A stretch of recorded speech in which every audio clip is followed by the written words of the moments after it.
Hello and welcome to ILTV's Israel Daily. I'm Aaron Porras, and coming up in today's newscast, Washington rejecting claims that the United States is holding up nuclear agreements with Tehran. Meantime, a major blow to both the Israeli service industry as well as to the tens of thousands of asylum seekers who work within it. And finally, an incredible mansion in the Negev resurfacing for the first time in 1,200 years.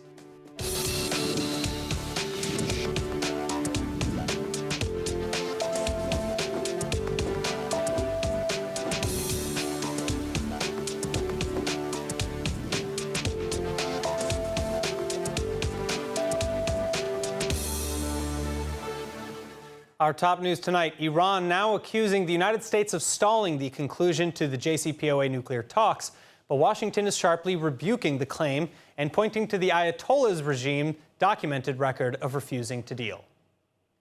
This negotiation, it is true, and you all in this room know this, has at times languished, and it has languished at times for months and months because of the action, or oftentimes was the case, inaction from Iran.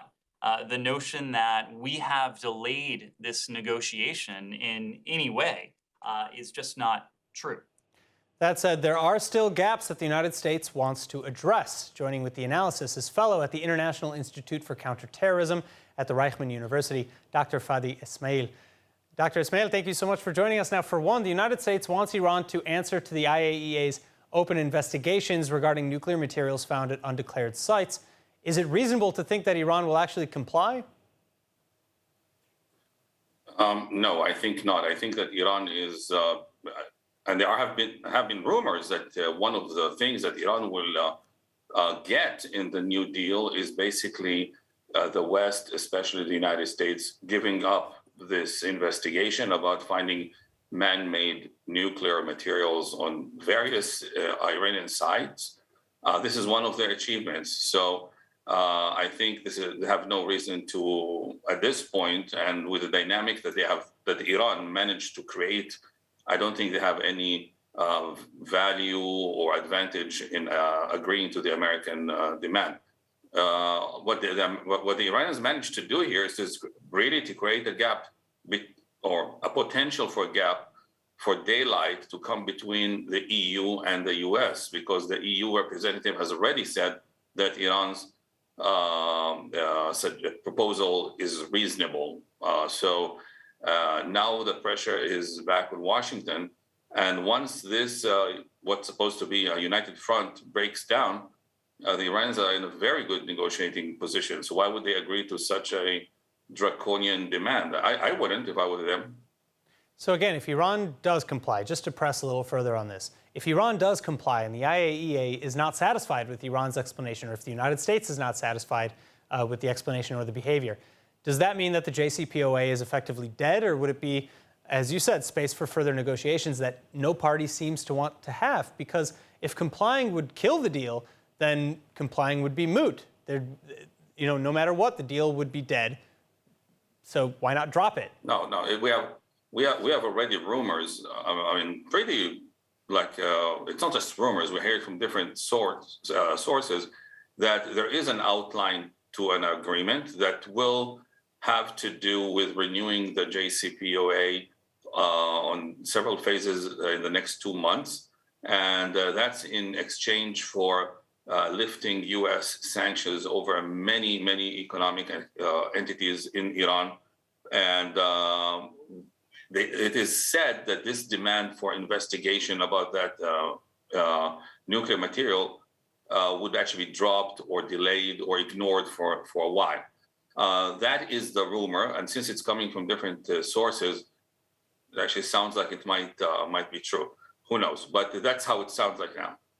The Iranians, what I'm concerned about is the way it is structured now. If indeed the rumors are correct, it looks like the West, especially the United States, will lift the sanctions almost immediately, and then the Iranians will have a phased process by which they scale back their advancements in the nuclear program after they have already received the economic benefits.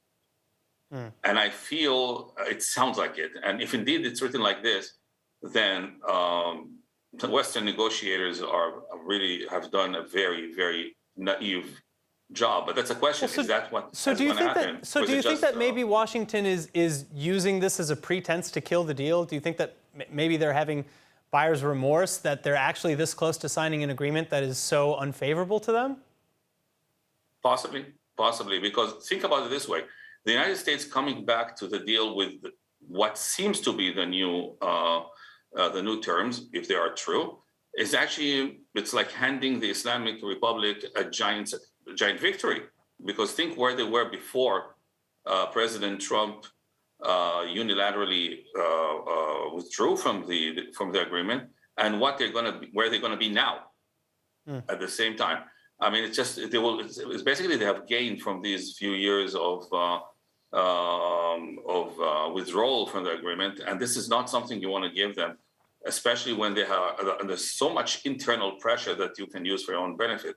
Another thing is that might actually agree with what you are suggesting is the fact that both parties are planning Plan Bs, and they're both projecting what those Plan Bs might be. And there is a flurry of diplomatic and economic activity taking place in Iran and between Iran and its allies, a flurry of activity in the last few months, ever since President Raisi came to power. And that actually suggests that they have a very strong expectation that probably this whole thing will fall apart, also because of the way they are designing those agreements with China, with Russia, with countries in Central Asia, with Venezuela, with the Arab countries. All of a sudden, they're closer to UAE, to Kuwait, to Saudi Arabia, to Oman. Wow. Fadi Ismail, Dr. Fadi Ismail, thank you so much again. Thank you. Thank you, bye-bye.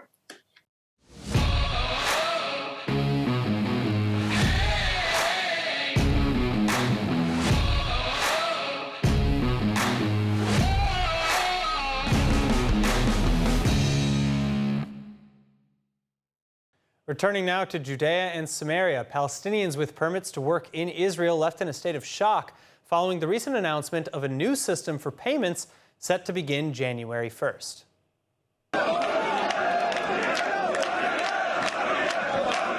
Thousands of Palestinians who work in Israel angrily protesting earlier this week against new cross-border payment protocols between Israel and the PA. Until now, many of the workers were paid their net salaries in cash, but in efforts to address crime and tax evasion both in Israel and in the Palestinian Authority, Jerusalem ruling that Israeli employers will soon have to pay directly into Palestinian banks. Palestinians, meantime, fearing deductions from their wages for several reasons, demanding the cash payments continue. It's estimated that most of the 200,000 some Palestinians who work in Israeli companies don't even have a bank account yet. But still, several reports suggesting the new measures will greatly improve Palestinian workers' social rights on top of addressing gaps in tax payments or crime. A 2019 report finding that as things stand, there are significant gaps between the rights that workers are entitled to under Israeli labor law and their actual conditions. And this new arrangement will be but one way to right the wrongs. An unnamed Defense Ministry official reportedly saying that this will strengthen the Palestinian economy and will have many positive effects, including ensuring that workers' pensions are paid. In the meantime, trying to allay fears of hidden fees on the receiving end, PA Labor Minister Nasri Abu Jaish promising that there are no new taxes planned. In other news, tens of thousands of asylum seekers in Israel and the service industries in which they largely work are up in arms this week. This as the government is issuing a new regulation that would bar asylum seekers and migrants from legally working, effective October. With me to discuss is director of the Tomer Warsha law firm and legal counsel to the Israel Restaurants and Bars Association, attorney Tomer Warsha. Tomer, thank you so much for being with us. What more can you tell me about this new regulation? What does it entail exactly, and what is it intended to do? So as you all know, in Israel, for many years, they have a policy of trying to make it much difficult for asylum seekers in order to make them leave the country by their own free will. Because there is an international convention that should allow them to stay in Israel under a refugee status. But because Israel doesn't want to grant any of these status to the asylum seekers, especially from Eritrea and Sudan, but from other countries as well, Then the government decided a few years ago to make it very difficult for them to try to encourage them to leave, but it didn't work. Now we have a new regulation from the Ministry of the Interior during elections time, which completely turned upside down the way asylum seekers are treated in relation to work.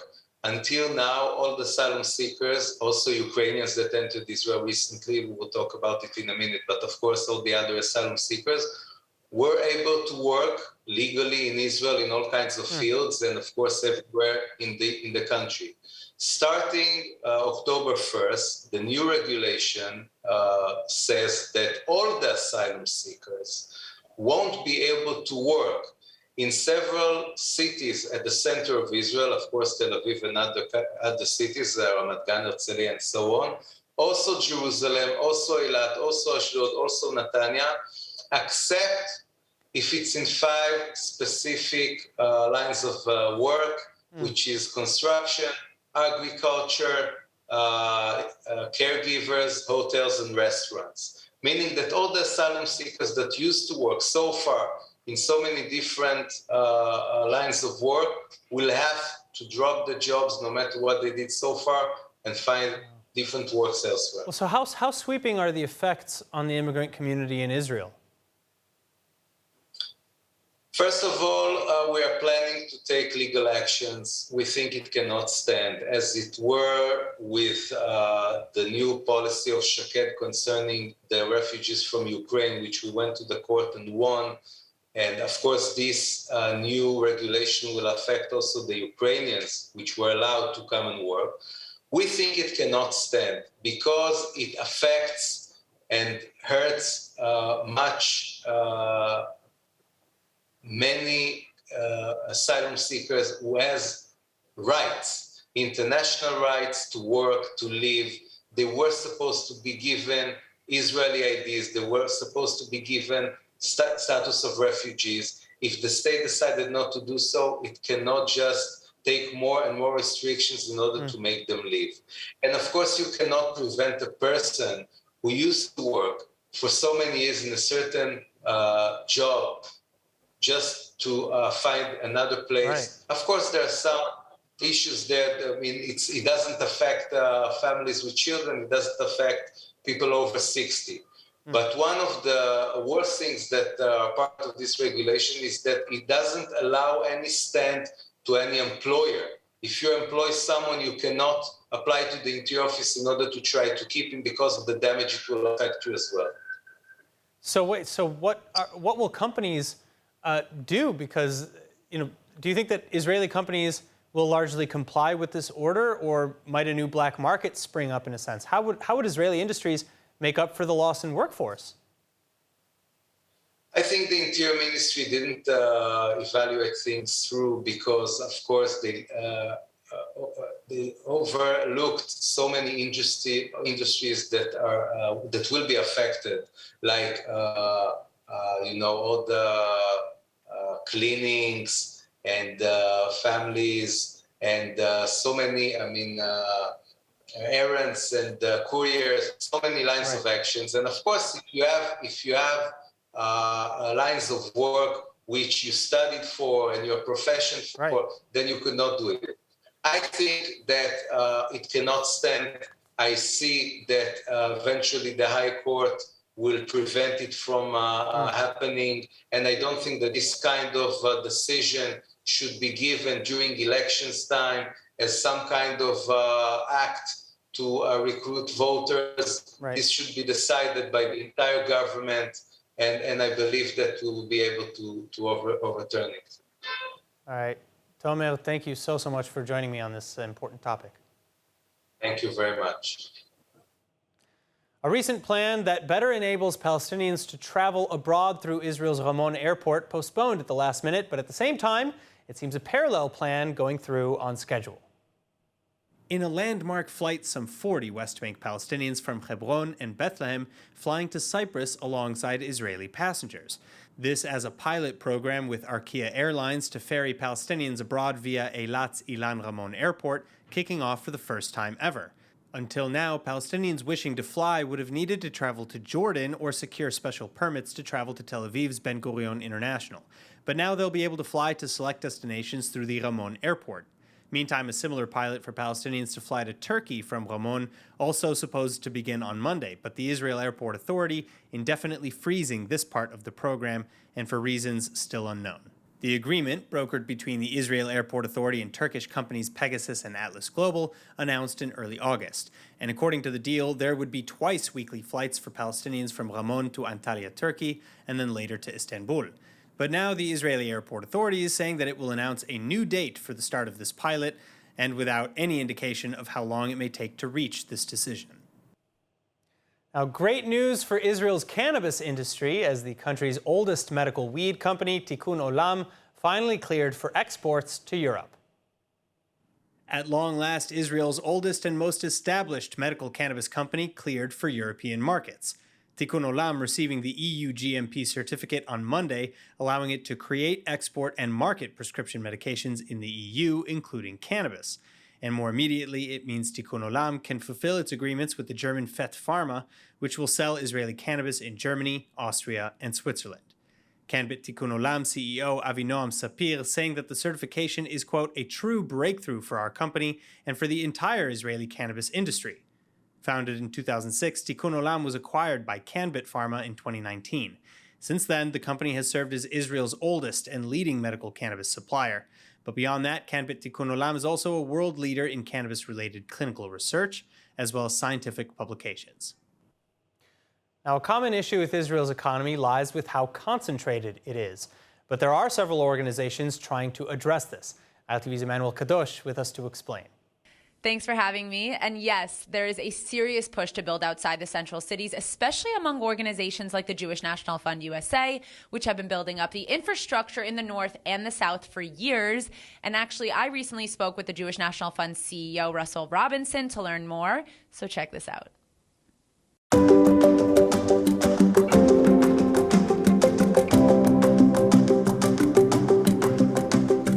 We are here right now with the CEO of the Jewish National Fund USA, Russell Robinson, in one of the most beautiful cities in the world, Tel Aviv. We are in the center of Israel, but your focus is mainly on the north and south of Israel. Can you explain to me why? So we are focusing on the north and the south, but the story of Tel Aviv gives us the credibility to do so. 110 years ago, it was a sand dune. 65 houses were being bought at a lottery at a sand dune that today is Tel Aviv, the most expensive city in the world. So you can make dreams happen. But if we don't build the Negev and the Galilee, Tel Aviv is not the competition to the north or the south of Israel. London is, Germany is, Los Angeles, New York. Can you tell me a little bit about the vision that you have for the north and the south? The Jewish National Fund has invested over $12 million already on over 1,800 housing sites to build in the Negev Galilee, because you have to have housing available. You have to have jobs, but jobs that are good, quality, strong jobs. And with that, if one person in the family has a job, what about the rest of the family? What is the children able to do? Well, we work with youth groups to make sure that your children can get into youth groups. We work with the kind of infrastructure that gives the quality of life. There's people with disabilities. We're working in disabilities in the Negev and Galilee. Yes, to help people with disabilities, but all communities have all kinds of people. And we want to provide all of the framework that is needed. We have to get you to believe that that's where you want to be, that you want to be part of the change, that you want to be part of this new community, you want to be part of the nation still under creation. So we're developing that excitement together with companies and the private industry, with communities, the mayors, the infrastructure, the beauty, all we're trying to bring it together. 20 years ago, Beersheba was a place you stopped for gas on the way to Eilat. Today, with a 29-acre lake by a boat, the second largest lake in Israel, the Kinneret and Beersheba, an amphitheater, 13,000 seat. We have changed the quality of going to Beersheba. And today in Beersheba is 241,000. And guess what? Try to buy an apartment there now. They're going to be building 20,000 housing sites. Beersheba, from a place of 190,000 people to stop for gas on the way to Eilat, in 2030 will be 450,000 people. In the Galilee, we have a food technology center that we went together in a private industry with Aurel Margalit, and it was a huge food technology center that everybody said, good luck with your white elephant, except that when we open in September, we're completely full and we have people waiting. Medical services, 2022 Israel, Startup Nation. If you have a child who breaks their arm in Kiryat Shemona, good luck. We're not the way we're doing it. We're building a high quality medical center for all the people in the area. Emergency center so that people have a place. So God forbid there is an emergency and whatever may happen, we have a place for them. And then we're building the Galileo Culinary Institute, the finest culinary institute in the world. It's going to rival Cordon Bleu. For people in America or anywhere really around the world that want to get involved with the Jewish National Fund USA, with all the efforts that you guys are making, how can they do that? How can they hear a little bit more about you guys and how can they get involved? The reality is people want to connect. And in the United States, the largest conference for pro-Israel is the Jewish National Fund Conference, this year in Boston on November 4th, and next year is going to be in November in Denver, Colorado. The largest gathering, 500 college students. If you're a college student, you want to come to our conference, the only bad thing I have to tell you is sold out. We're going to have 100 teenagers this year. The bad news is sold out. But if you want to go to Denver, Colorado, we're going to have 500 spots for you and 1,000 spots for college students. That's on top of our thousands of our leadership. We call them ambassadors because we don't even want to call them just leaders. They're really ambassadors for us. Leaders that are coming to our conference. You want to see young people 22 to 40? Our fastest growing demographic is our JNF Future. Come and you'll meet 500 of them at our conference. And if you go to Denver, then the following year, you'll meet 1,000 of them. So the largest pro-Israel gathering point for the entire world is at a Jewish National Fund USA conference.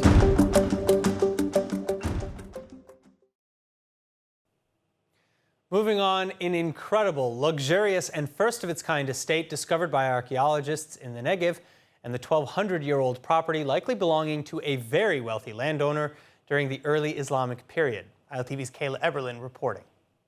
אנחנו נמצאים בחפירה ארכיאולוגית של רשות העתיקות, במימון הרשות לפיתוח והסדרת התיישבות הבדואים, עבור עיריית רהט. במסגרת החפירה הזאת מצאנו בית אחוזה מפואר שגר בו איש אמיד מאוד ועשיר מאוד. An incredible and luxurious rural estate discovered amidst prep work for the expansion of the town of Rahat, and the mansion dating back to the early Islamic period between the 8th and 9th centuries, featuring 4 wings with many rooms, magnificent marble and stone floors, bright frescoes on the walls, and much, much more. In fact, the building also built around a central courtyard, which in itself isn't that rare for the time. But what lay beneath the stone courtyard is rare. אנחנו חפרנו בתוך החצר, ואחרי 6 שבועות התחילו לבצבץ אבנים. מצאנו פתח קטן, הכנסנו מצלמה לתוך הפתח, ואנחנו רואים כימרון תת-קרקעי, בנוי אבן, מרהיב ביופיו. Then, just beneath the vault, excavators discovering a massive water cistern, hewn 3 meters deep into the stone.